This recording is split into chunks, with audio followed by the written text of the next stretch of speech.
Mbega waruzi yuko abantu babiri bashobora kubana nk'umugore n'umugabo, umwe agwaye umugera VIH uwundi nawe atawugwaye kandi ntibanduzanye?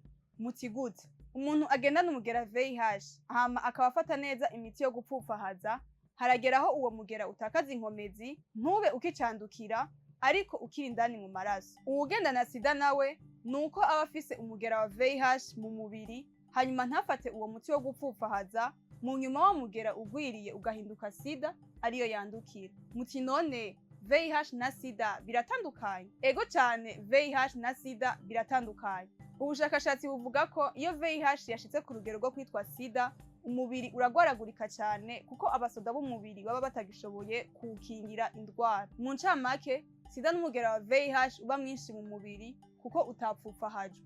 Ivyo tubisanga ku rubuga rw'ishirahamwe mpuzamakungu ryitaho amagara y'abantu OMS, mu gisomwa canditswe kw'igenekerezo rya 15 Mukakaro uyu mwaka nyene, citwa VIH et sida. Umuryango rero urashobora kubana umwe afise umugera wa VIH uwundi nawe atawafise kandi ntibanduzanye. Mu rurimi rw'igifaransa uwo muryango witwa un couple discordant.